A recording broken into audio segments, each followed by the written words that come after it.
Warning, the stories you're about to hear are detailed accounts of shenanigans, pranks, and some mistakes that are meant to replicate the sort of discussions that veterans have when they reunite over a cold beverage and do not depict the professional daily actions of the military at large. We hope to make you laugh, but not to disrespect our proud men and women in uniform. Listener discretion is advised.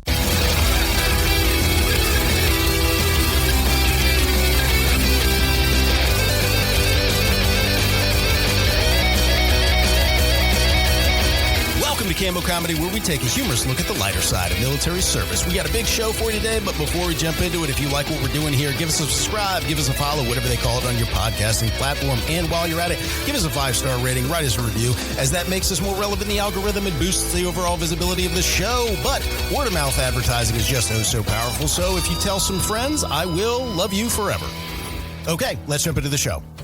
I am your host, Aaron Wolf. Just as a friendly reminder to the audience, we put out a new show every single Monday, so make sure you give that notification bell a nice tap. Give it a nice tap so you don't miss a show. Also, we are doing laughter therapy here on the show. We got a lot of military members who struggle with everyday life after service, and we're just here to share a laugh and remember the good times. Also, if you like what we're doing here and you want to keep us rolling, don't be shy about sending in your stories.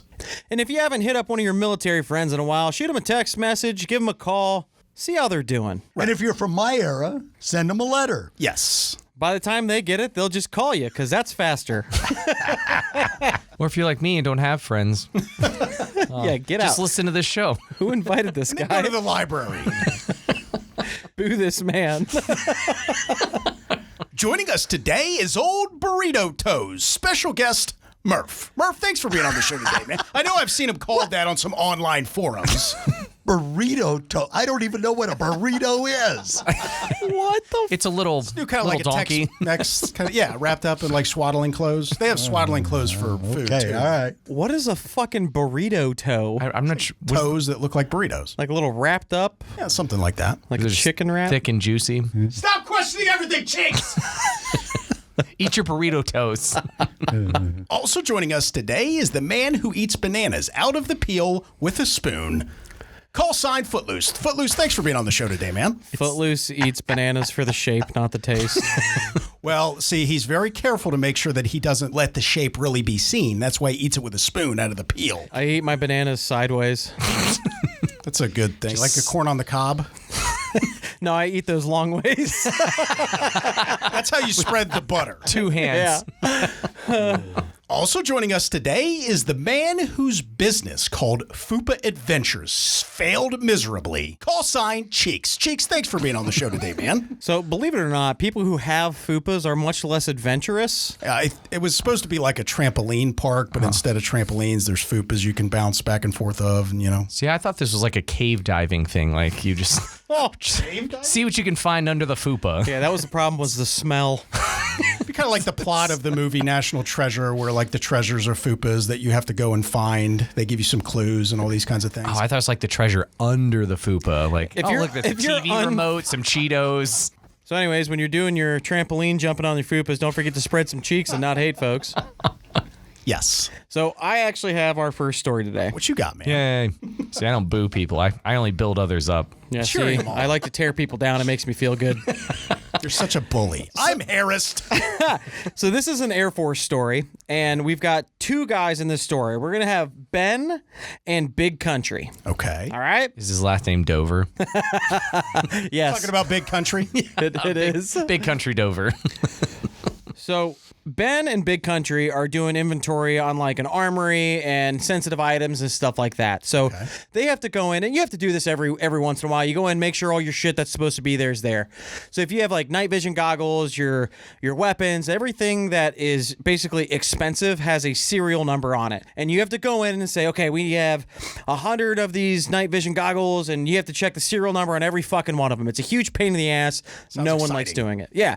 Well, the better you are at keeping track of your records, the easier it is to track these things, right? Right. Well, they're starting their inventory, and Ben's sitting there opening containers, and he gave Big Country the clipboard and a pen. He's like, hey, I'm going to read these serial numbers off to you. We're going to record which box they're in, where they're at, in the armory area and whatnot, so they're easier to find, so we have a running list of everything that we have. See, that's smart. It's really smart. I like that. He Being didn't able have to a find laptop? stuff. Say what? He didn't have a laptop? Well, see, You said there was an Air Force store. Why pen and paper? his name's Big Country. I don't know if Oh, he... that's a good point. It's a little too high speed. Give him the primitive tools. So Ben opens the first locker. He's like, all right, we have 17 night vision goggles here. Serial number for the first one is blah, blah, blah, blah, blah. Serial number for the second For one. a second, you were actually going to start listing off cereal. Very thorough with his story. Right. I'm really trying to immerse you in the... I can't skip over the good parts. So Ben's sitting there reading off all these serial numbers. Big Country's being a good scribe. He's writing it all down, right? They're done with the first box. He closes it, pops open the next box. He's like, all right, this box doesn't have anything in it. Go ahead and annotate it. Goes to the next one. All right, we got a bunch of thermal... Detonators. Goes to the next box. All right, we got a bunch of thermal sights here. Nerd! Here's the serial numbers for those. Goes to the next box. All right, this one doesn't have anything in it. Goes and annotates all that, right?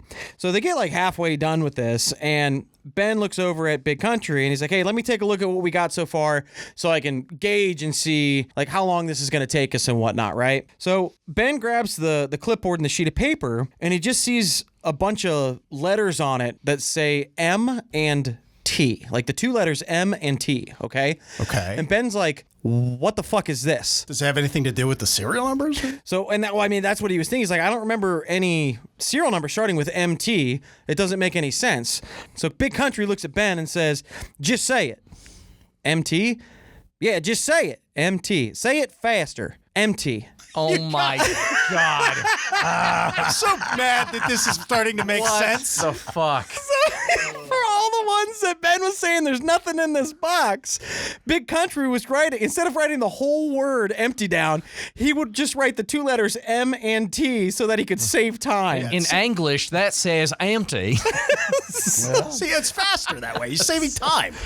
He didn't have the laptop, which would have been faster, so the way that he conserved his time was just writing empty. Oh my God. Shorthand. Shorthand.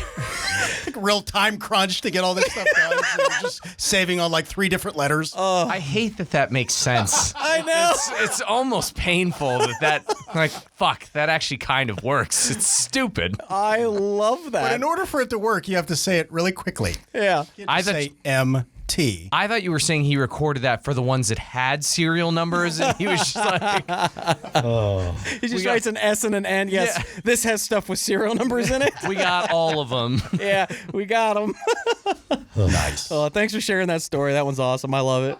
Empty. That's good. That's good. All right, I got the next one. All right, what you got, man? And this is one from way back in the 1900s, early 60s. Sweet. A buddy of ours, we'll call him Casey Jones, because he was supposed to be working for the railroad, but got railroaded. Oh, no.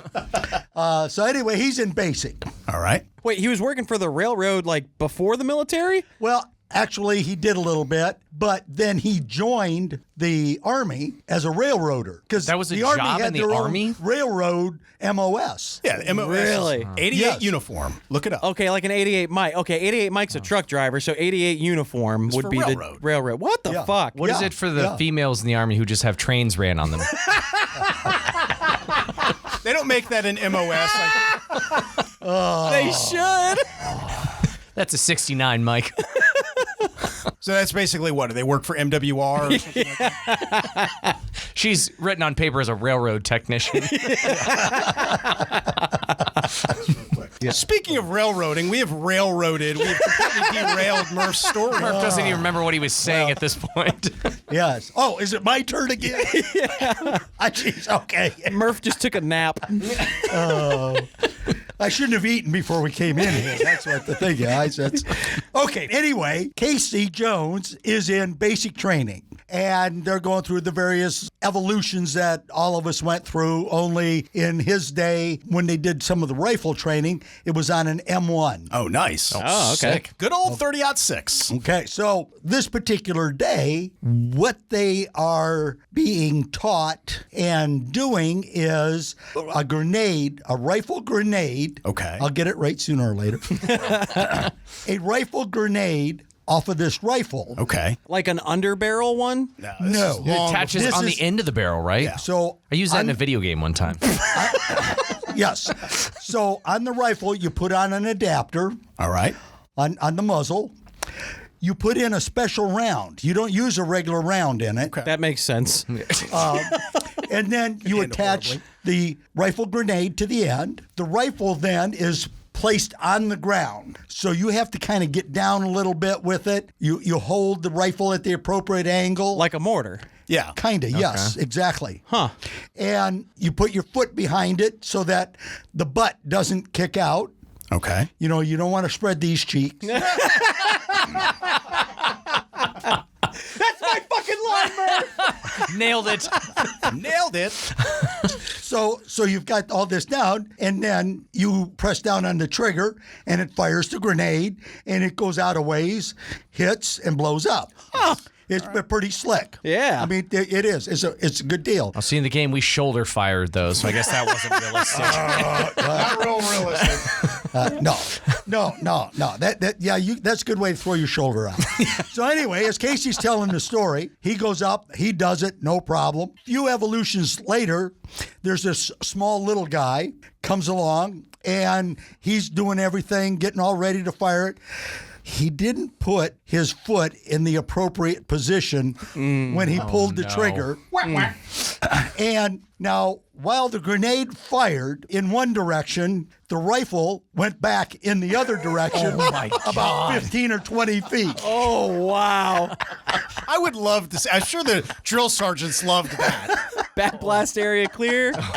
Holy shit. She's got an M1 that's just doing cartwheels all the way back. Still loaded. Was there anyone behind him?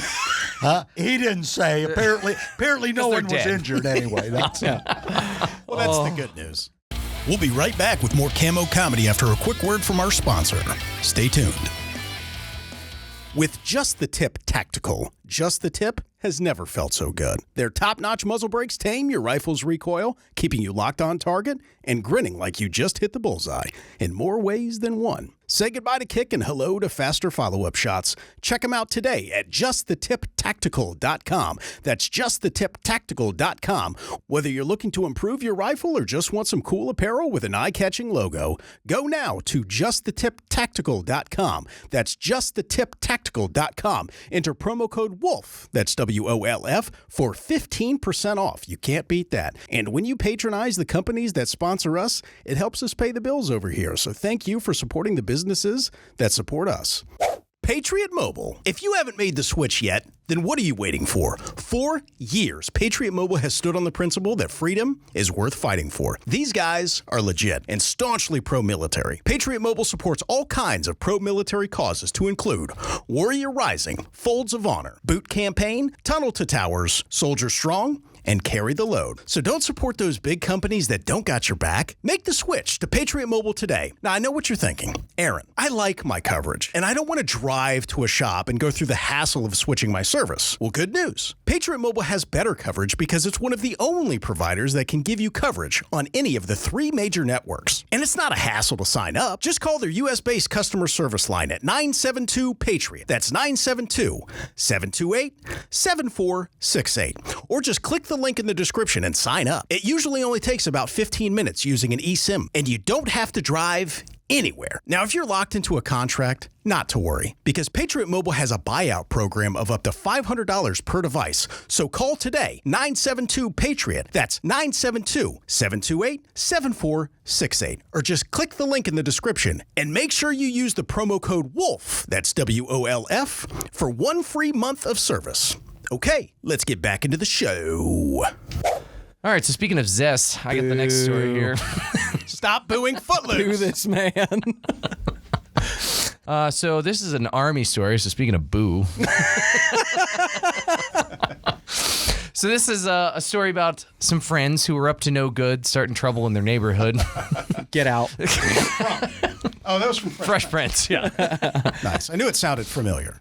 So these guys said that they were younger soldiers, we'll say, and decided to make a poor decision after observing something they witnessed on base here. Naturally. So they were hanging out by the Class 6, which is on base is where you buy all of your booze and liquor from. I love how Army's they queued it up a post-exchange. little bit and call it the Class 6. So it's just not like the booze hut or something. You know what I mean? Like, that's exactly They can't make what it is. straightforward. They have to kind of disguise it so not everybody knows what it is, but It everybody sounds knows like you're what dressing it is. up to go to like a nice. Strip club. Yeah. It's a classy establishment. 6 stars. So they see the delivery truck pulls up in the back, and the guy's offloading like all the cases of beer and everything into it. Well, they're just kind of watching. They realize it was later at night. Like normally these deliveries are morning-ish, daytime. Yeah. But for whatever reason, I don't know, maybe this guy was late or whatnot, but he made a delivery and it was kind of dark out. So Maybe they ran out of booze. they had a little bit of tactical concealment. And they're like, dude, he's just leaving the truck wide open. Like, we could just run over there and take shit. This is why they do it in the morning, because that's all the drunks are still hungover and sleeping. I had never once considered why they always did it in the morning until just now. And then I was like, yeah, that's why. So they're, again, being younger, they're like, consequences to the win. Like, I bet we could do it if we're just real quick. So he said a couple of them just took turns and they would just run over, grab a case of beer and run back and stash it in their hiding spot. He said they got like 5 or 6 cases of beer from this truck. Never got caught. No one ever said anything to him about it. But the poor delivery guy at some point had to explain why that was missing. You're like, So that's where it comes like I don't know. fell off the truck, kind of like air quotes. Yeah.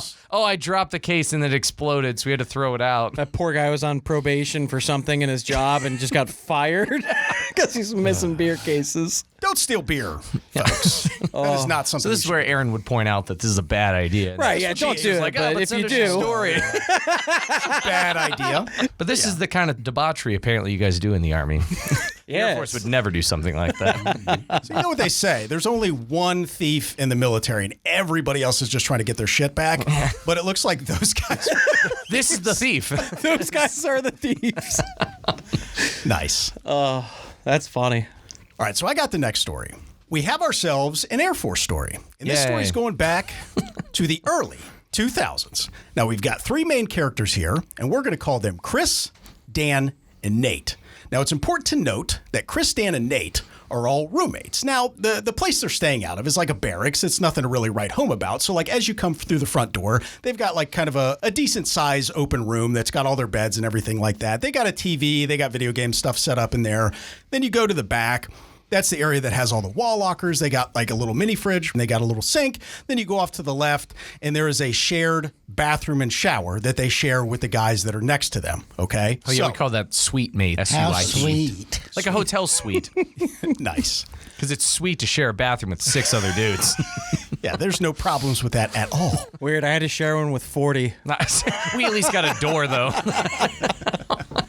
So Chris is out to dinner with some different friends, and at the end of the meal, he kind of realized that he ordered a little bit too much food. So he just elects to make sure that the food gets boxed up, and then his plan is that he is going to save it for lunch the next day. So as he comes home, he puts his food into the little mini fridge and goes on about his night. So the next day, Chris comes home for lunch and looks in the mini fridge and notices that his food is missing. No way. He looks into the trash and he sees that the discarded like takeout container is in the trash. So now he's thinking, I have to go interview the likely suspects here. He's a fucking detective. So at least somebody ate it, though. They didn't just, like, take it out of the fridge and No, just it was- throw it in the trash. No, it was eaten. Okay. So he goes over to Nate and says, hey, Nate, did you eat my fucking food? And Nate's like, nah, man, I didn't do anything like that. I wouldn't do that to you. That's what someone would say if they stole it.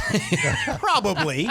But Nate's an honorable guy, so he's just like, okay, let me go check with Dan. So he tracks down Dan and says, Dan, did you eat my fucking food? And Dan is like, no. Liar!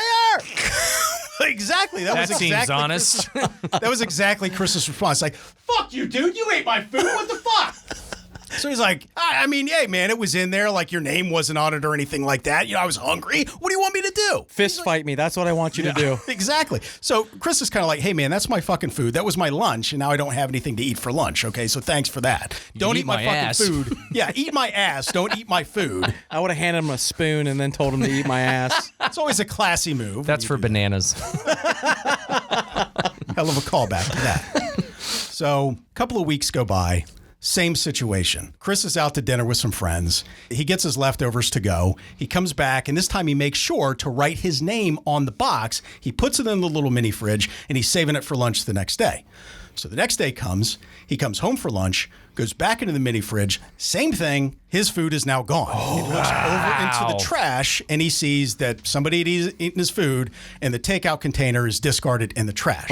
So now Blatant disrespect. Now Chris is understandably starting to get pissed off. So he goes and tracks down Dan. He's like, Dan, I fucking told you, stop eating my food. I clearly had it labeled. And Dan's like, what do you want me to do, man? Like, I got back from the gym. I was hungry. Like, it was in there. Like, you know, what do you want me to do? Like, I would smother him with a pillow in his sleep. Dick move. It's such a dick move. Fucking asshole. Especially if it's already happened and he made a big deal about it. For you to do it again is just like a big fuck Especially you. with your roommates that you're living on top of. Like, not always the best strategy for, like, a nice home life. So now it's decision time for Chris. He's trying to decide what is the best way to deal with this. He can either A, risk getting kicked out of the Air Force and get arrested by the MPs for a nice fight that he has at, you know, in his barracks. Worth it. And fart on his face and give him pink eye. Option 2. What's option 3, Aaron? Option 2, he's considering is like, well, maybe I just don't bring any like nice food or anything like that home ever again. But that doesn't seem like a really palatable option. Like, why should you have to completely like change your lifestyle like that in order to accommodate some fuckhead that keeps eating your meal? Right. So then Chris considers a third option. He thinks maybe I'm going to have to take some active measures here. Uh-oh. What are active measures? Go on. Where this is going. A couple of days go by. So Nate is coming home. He's coming through the front door, and he happens to look down, and he notices that there's a takeout container sitting out by the front door. Now, let me just pause right here and remind everybody that this is the early 2000s. So this is way before, like, Postmates and DoorDash and everything like that. So in the early 2000s, you see a takeout container that's sitting by the front door. It's, like, highly out of context. Yeah. It's like, what the fuck is going on? And mind you, it is the middle of summer. So it's not like, you know, winter where you can kind of see like maybe you don't have enough space in your refrigerator or something like this. And you can kind of like get away with setting something outside for a little bit just to keep the chill on it. You know what I mean? Keep the chill on it? Yeah, it's a word. Is that something you fucking say? You got to keep the chill. Keep the chill on me, bitch. Well, I don't know why you give me shit. Keep the chill. I'm going to fucking kick you in the nuts. Okay. And then he'll have to keep the chill on his nuts to keep them from swelling.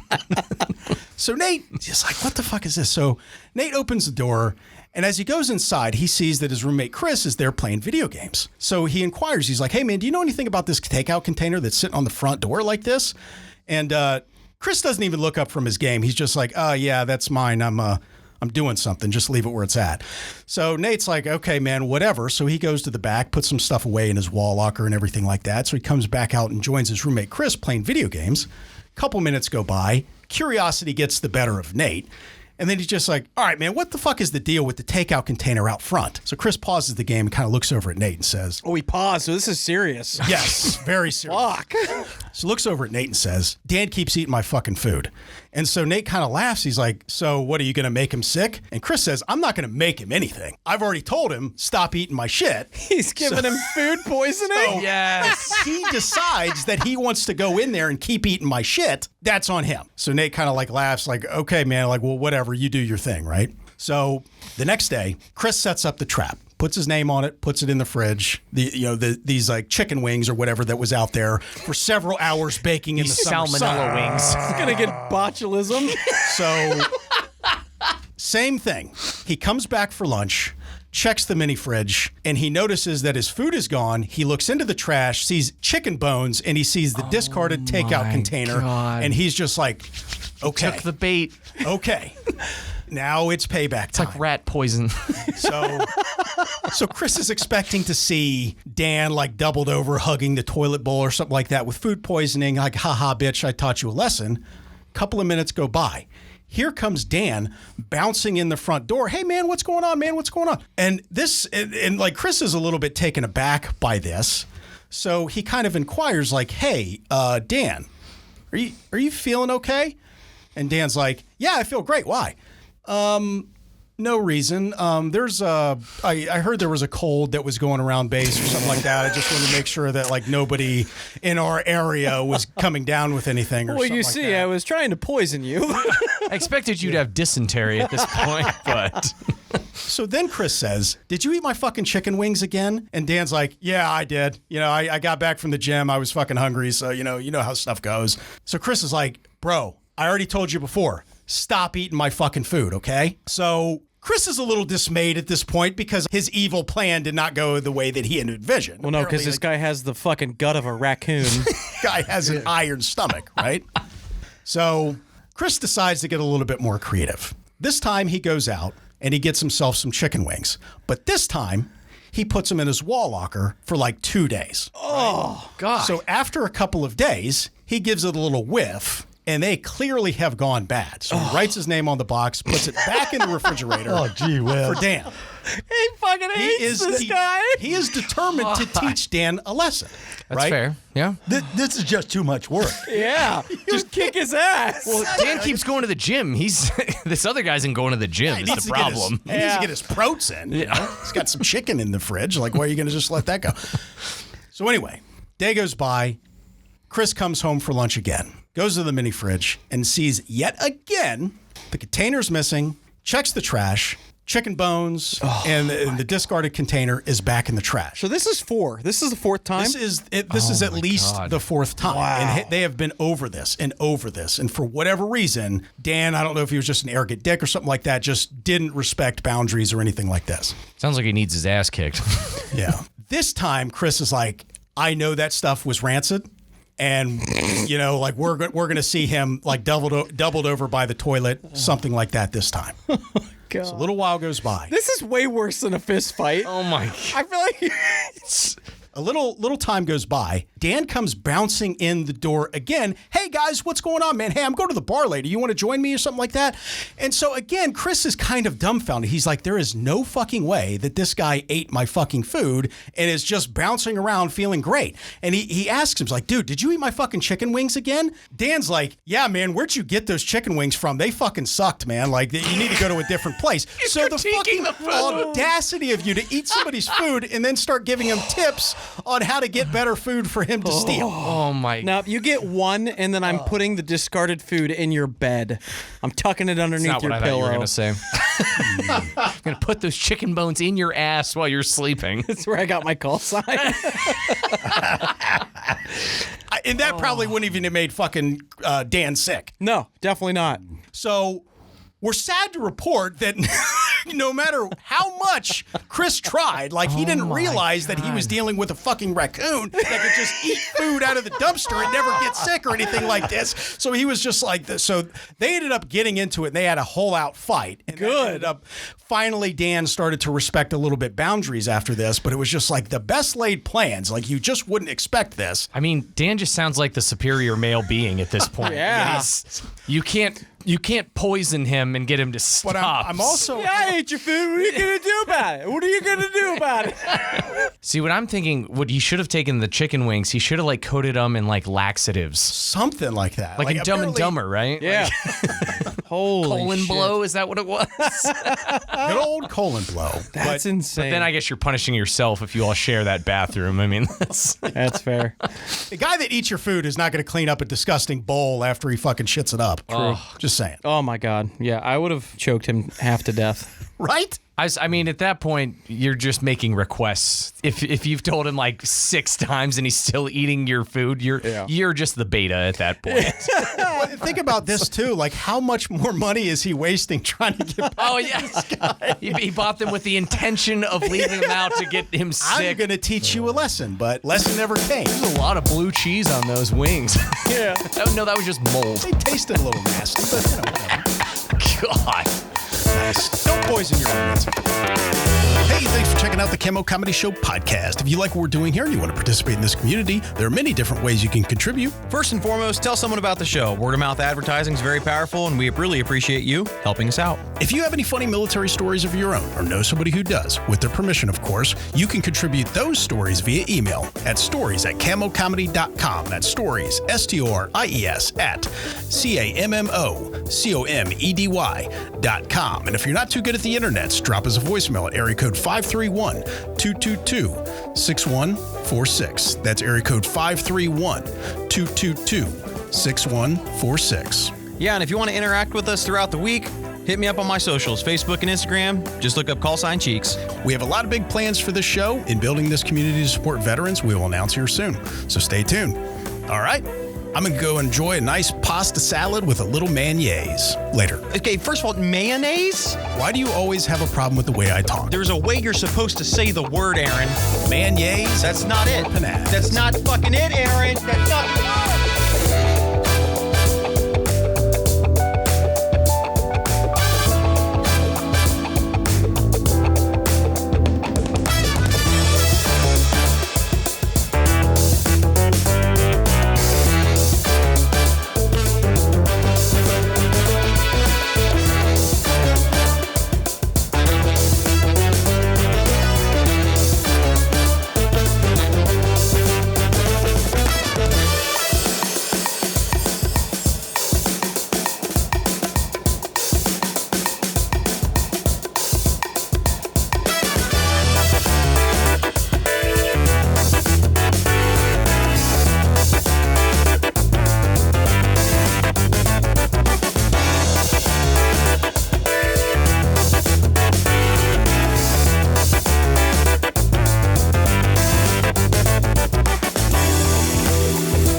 And if you haven't texted one of your friends in the if you're unfamiliar with what a FUPA is, it's a frontal upper pussy area. Hold on. Oh. Also, penis area. I thought it was fat upper.